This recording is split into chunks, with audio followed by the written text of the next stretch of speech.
Hello, my dear friends. Welcome to my channel Super English with Agarwal sir. आज spoken English में हम कुछ structures को समझने वाले हैं। ये स्ट्रक्चर्स आपके लिए काफ़ी यूजफुल होंगे। Now let's start the video. सबसे पहले हम पहला स्ट्रक्चर देखते हैं। पहला स्ट्रक्चर है औकात में रहो या हद में रहो या सीमा में रहो। इस प्रकार के फ्रेज वाले सेंटेंस को हम अपनी बोलचाल में काफ़ी यूज करते हैं। तो इसकी इंग्लिश कैसे होती है, कैसे बनती है, इसे हम इस स्ट्रक्चर में समझते हैं। तो स्ट्रक्चर 1,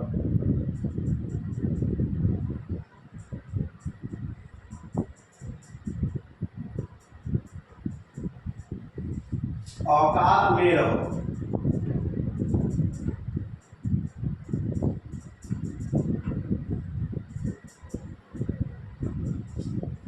या इसी को हम कह सकते हैं हद में रहो, या इसी को ऐसे भी कहा जा सकता है सीमा में रहो, या इसी को हम ऐसे भी कह सकते हैं दायरे में रहो।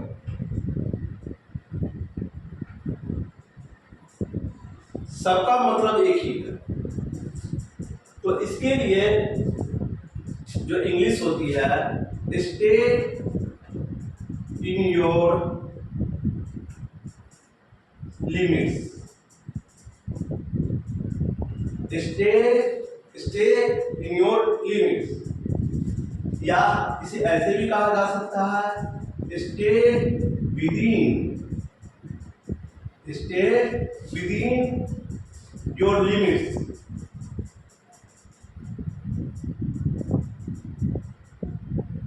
इसे हम ऐसे भी कह सकते हैं be in your limits. Be in your limits.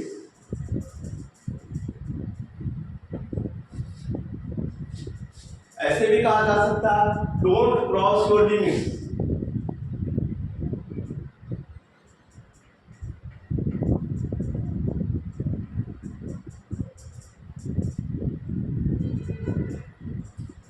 ऐसे भी कह सकते हैं don't cross your line. Don't cross your line. सबका मतलब एक ही है, आप किसी का भी यूज कर सकते हैं। एग्जांपल्स देखते हैं।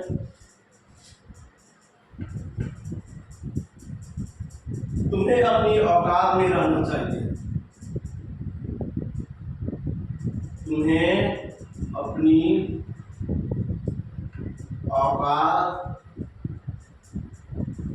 में रहना चाहिए। तो इसके लिए हम क्या कहेंगे, यू शुड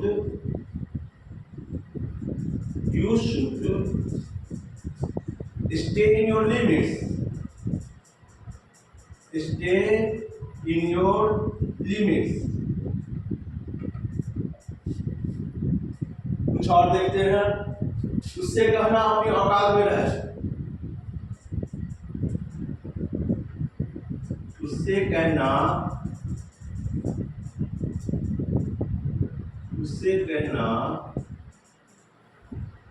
अपनी औकात में रहे।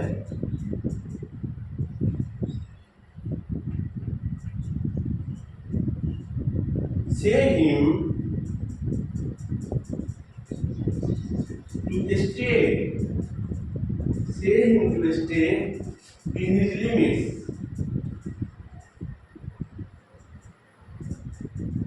Say him to stay in his limits. एक और देखते हैं। लगता है तुम अपनी औकात भूल गए हो। लगता है तुम अपनी औकात भूल गए हो।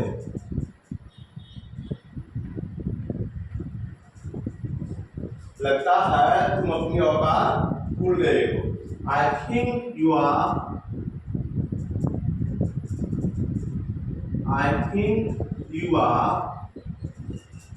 forget your limits forgot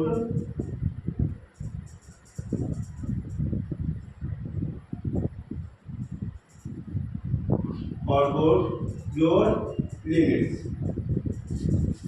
तो इस स्ट्रक्चर में मैंने ये सीखा। अब स्ट्रक्चर 2 हम देखते हैं। स्ट्रक्चर 2,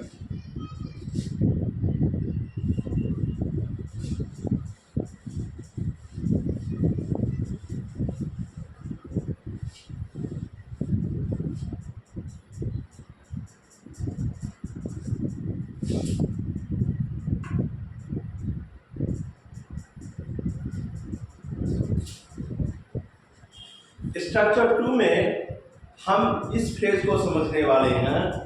वो तो कब का चला गया, मैंने तो कब का खा लिया। वो तो कब का चला गया, मैंने तो कब का खा लिया, मैंने तो कब का कर लिया। इस तरह के फ्रेज वाले जो सेंटेंस होते हैं इसे हम समझते हैं। तो स्ट्रक्चर 2 में वो तो कब का चला गया,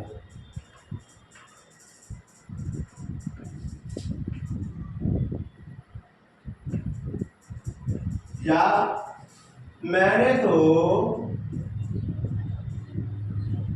कब का खा लिया।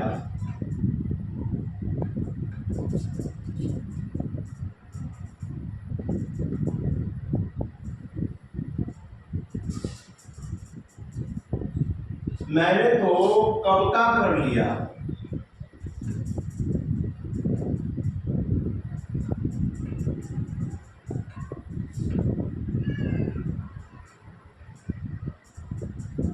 तो जब इस तरह के फ्रेज वाले सेंटेंस होते हैं तो इसकी इंग्लिश कैसे होती है इसे देखते हैं।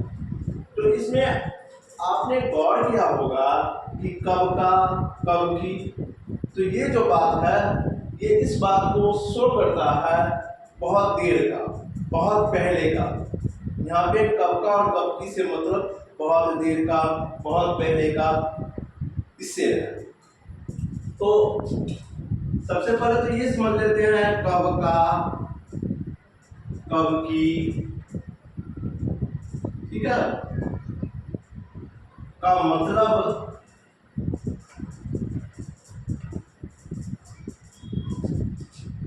मतलब है बहुत देर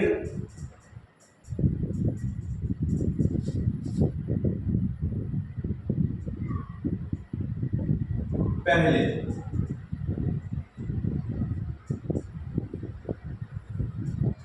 बहुत देर पहले या बहुत देर का।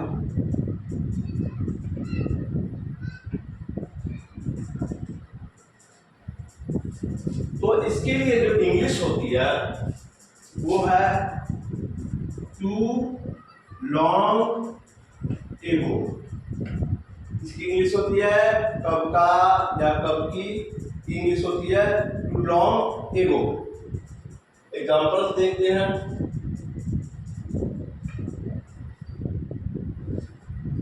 एग्जांपल से पहले स्ट्रक्चर देख लीजिए।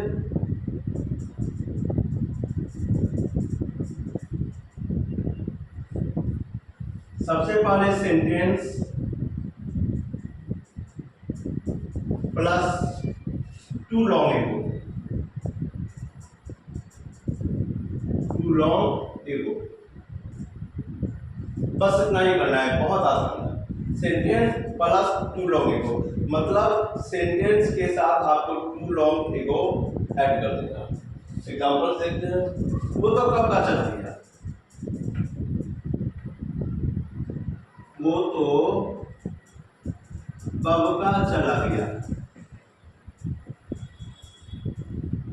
चला गया। तो वो तो कब का चला गया, पास्ट इंडेफिनिट है। He went too long ago। मतलब हमने क्या किया, सेंटेंस प्लस टू लॉन्ग एगो, he went too long ago। कितना सिंपल, मैंने तो कब का खा लिया।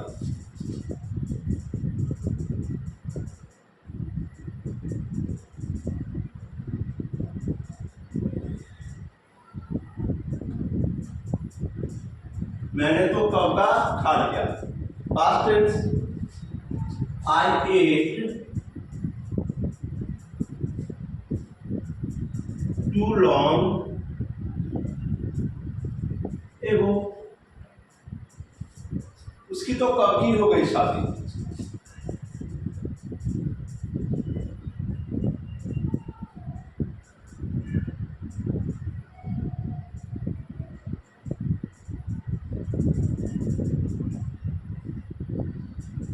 तो क्या कहेंगे, she got married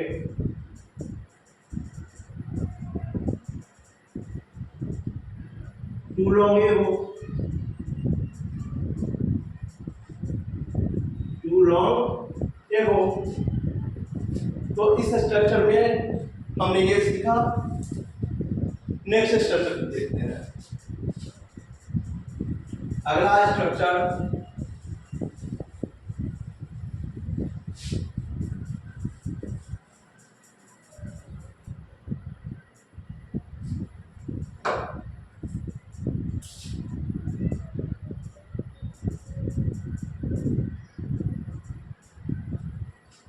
अगले स्ट्रक्चर में हम सीखेंगे,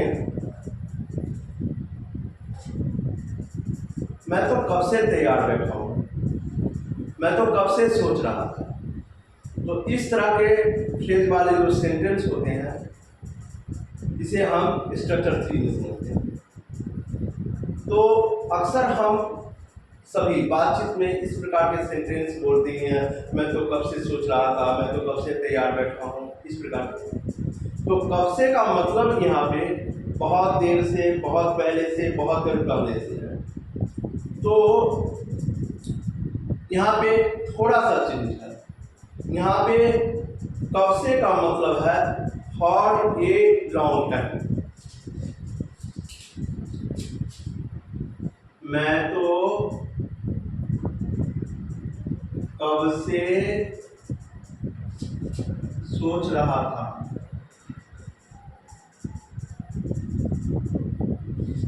मैं तो कब से तैयार बैठा हूं।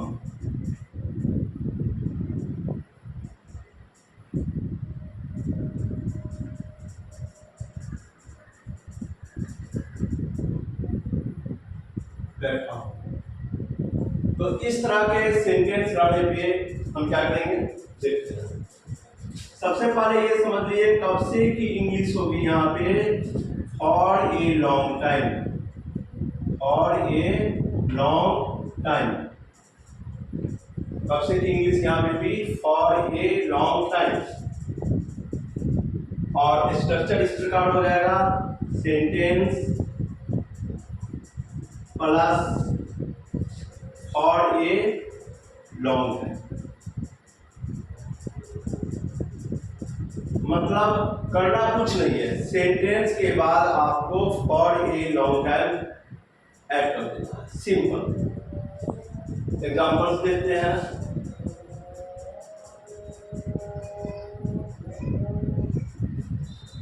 मैं तो कब से सोच रहा था,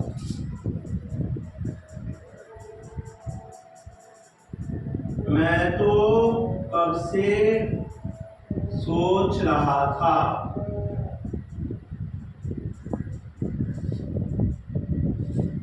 I have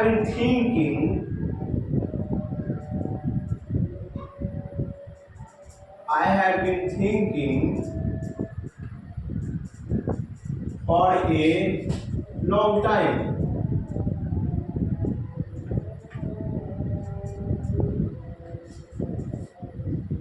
मैं तो कब से कह रहा हूं,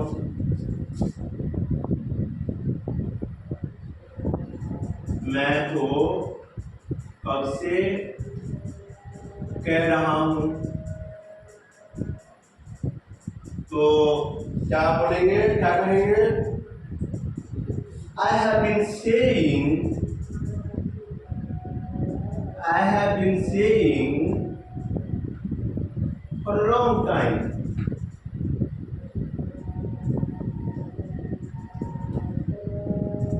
For a long time. I have been saying for a long time. मैं तो कब से तैयार बैठा हूं।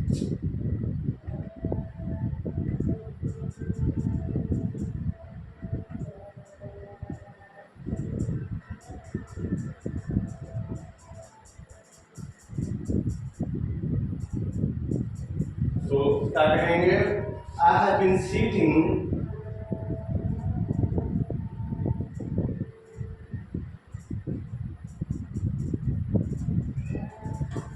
for a long time.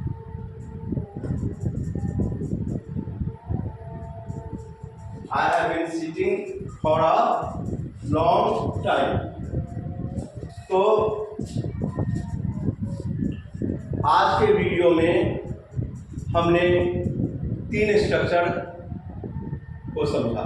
Structure 1, structure 2, structure 3। आशा करता हूँ यह आपको अच्छे से समझ में आया होगा और आपके लिए काफ़ी यूजफुल होगा। Thank you very much.